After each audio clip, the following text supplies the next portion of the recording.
Hi, my name's Neil. Welcome to my YouTube channel. Thanks for checking in with me. Today is the final video of looking back over the previous year, just kind of trying to document my progression and movements in skateboarding. I'm 45 years old. I've come back to skateboarding in the last 6 years. I've been skating again for 6 years now. I had like a 25-year break. And so this whole channel is about me documenting coming back to skateboarding in the last 6 years. I've filmed the whole thing, so I've got like 6 years worth of videos if you want to go back and check that out, if you feel like what I'm doing resonates with you, if you're in the same kind of situation. Anyway, as I said, today is the last video of the previous year, so I've been going back through 2023 month by month and just looking at my progression. Today is part 2 of December, and so let's get straight back into it where we left off in part 1.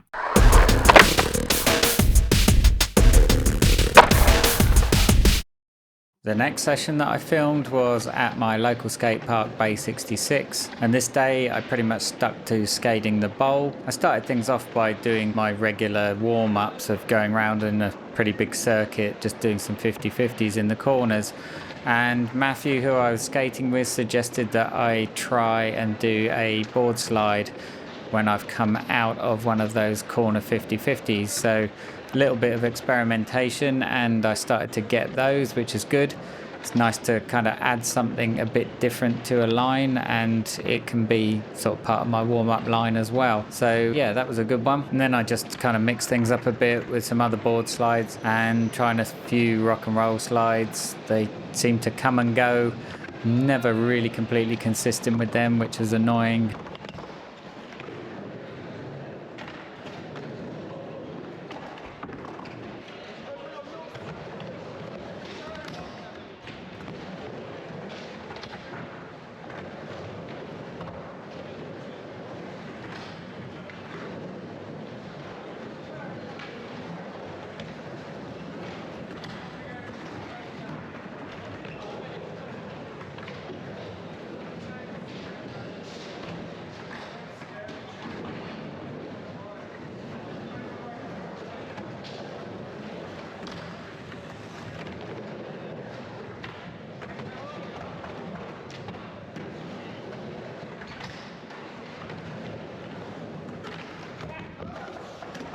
Board slide fakies in the deep end of the bowl, which again, never really feel great about them, although I do tend to land most of those. So I'm pretty solid with board slide fakies. It's the rock and roll slides that I tend to bail in the last quarter turn if it doesn't feel quite right.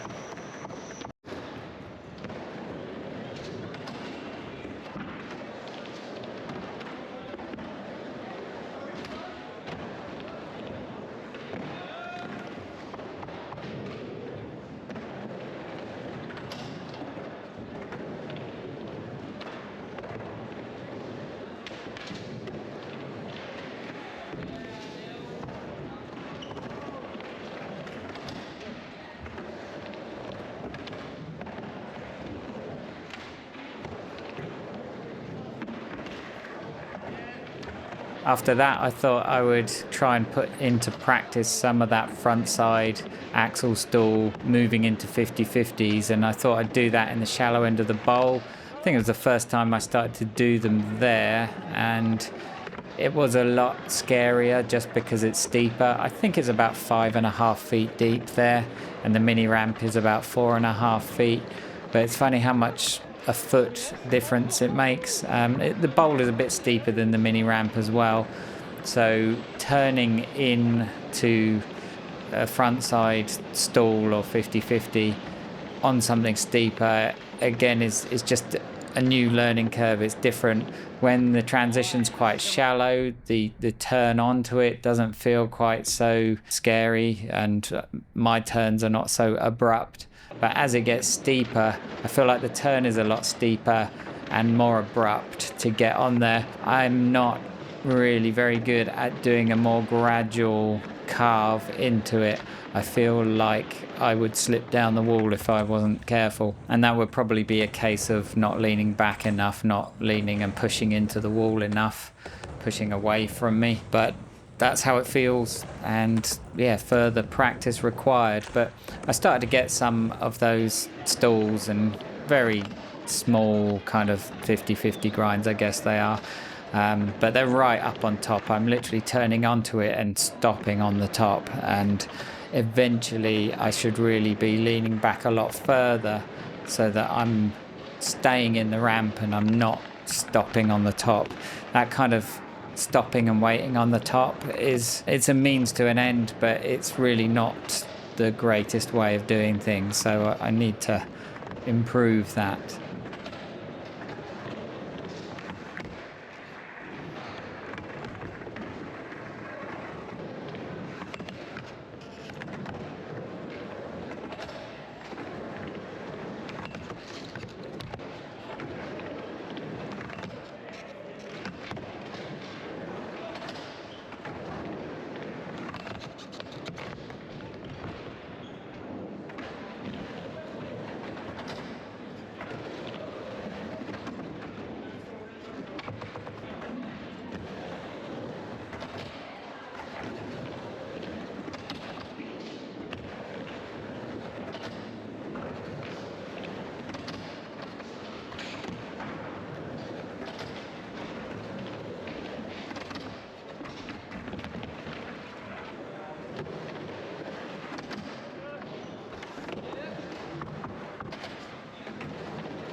And then I just finished off with some rock and roll practice in the deep end. But that was all from that session. Next up, I took a trip back down to Folkestone F51 skate park. I've done a video about this place before, been a few times before, and I went to meet some friends down there and reacclimatize myself with possibly the scariest pool that I've skated in this country, at least. It's just really big. I think it's about 12 feet. Yeah, it's just massive. I really like it, but it takes me the whole session to kind of acclimatize. And by the time I'm feeling okay about it, it's time to go home. I have a massive fear of heights, and so big things are scary. But once I started to get used to some things like that, I just kind of convince myself that it's okay, because really I'm only as far away from the surface as my head to my feet. If I look down, yes, all right, there's 12 feet of nothingness below me, but I'm not going that way. I'm not going down there. I'm staying on the wall. And even if I have to bail, I'm bailing and knee sliding into the wall. And so, unless something really bizarre happens, I'm never going to fall from like the top down into the flat bottom. It'd be a really rare occasion for something like that to happen. I've had bigger falls from heights, like in the previous video at XC, where I fell from the coping. I tripped over the coping and fell face first down. That's about, I think it's about 8.5 feet down. But still, I still went down the wall. You'd have to come out pretty far to go like straight down and hit the flat bottom without going via the wall.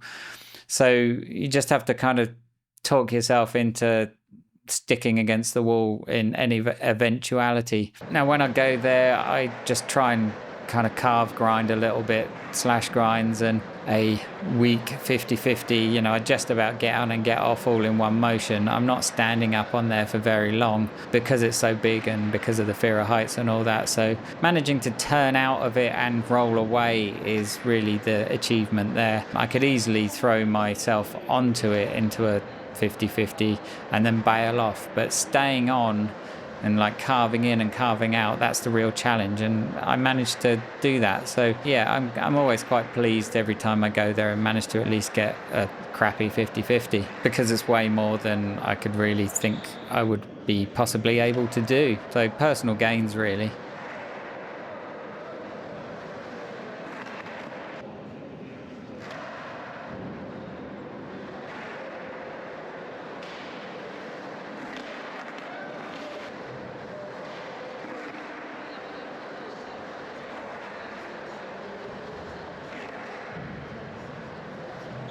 Okay, and then the last session that I managed to record in December, I was back at Bay 66 again. This time on the mini ramp. I'd kind of neglected the mini ramp a little bit by trying to do the frontside axle stalls and 50-50s in the shallow end of the pool. So I went back to the mini ramp, and after doing some runs of just kind of warm-ups and various bits and pieces, I then started to get back onto those frontside axle stalls and trying to work towards the Smiths. And something else I was doing while trying to learn the Smiths, in order to kind of get my head in the right space, I was doing some fakey Smith stalls, because when I do those, I get the board in the position that I want to be if I'm doing them forward, and I hold on to them for a kind of indefinite amount of time, hold on to them for a little bit before going back in again.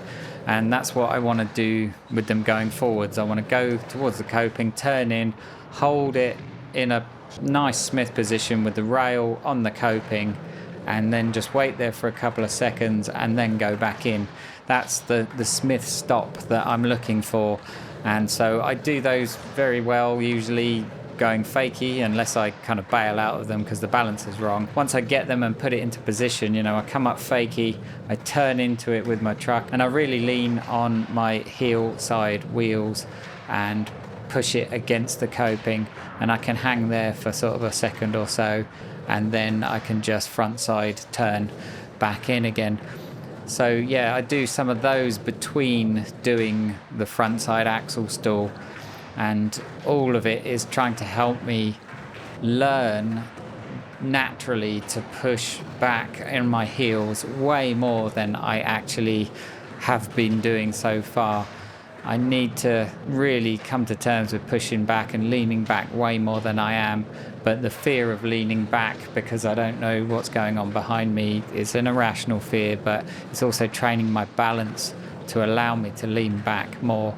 I need to lean back, stick my front leg out straight and bend my back leg down and just push it right out away from me. But you'll also see with so many of those front side 50-50s or axle stalls that I'm doing, I am just leaning way too far forward because I'm rolling out onto the platform, and that's a constant battle of retraining myself to just lean back more and not fear the lean back. And then I finished up with something else that I've been getting to grips with as well, which, is all helping towards the front side problem that I have, the FOF, the fear of front side. But yeah, I'd learned to frontside disaster a little while ago, and they weren't great, but they were getting fairly consistent. So I thought I would take them a bit wider and start to learn to do a frontside lip slide. And so this is the beginnings of that as well.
So I've got a few things on the go. I'm learning a few things. There is progression there. I wonder if you can see it, but I certainly feel like there is. I hope you enjoy watching my progression videos throughout the year. As I said, this is the last one for 2023.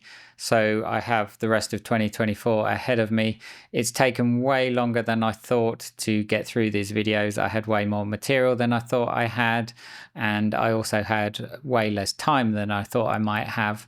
I thought I was going to get them all rattled through in about a month or two, but yeah, never going to happen. So note to self, don't kind of make promises I can't keep by setting out on a series that is really hard to maintain.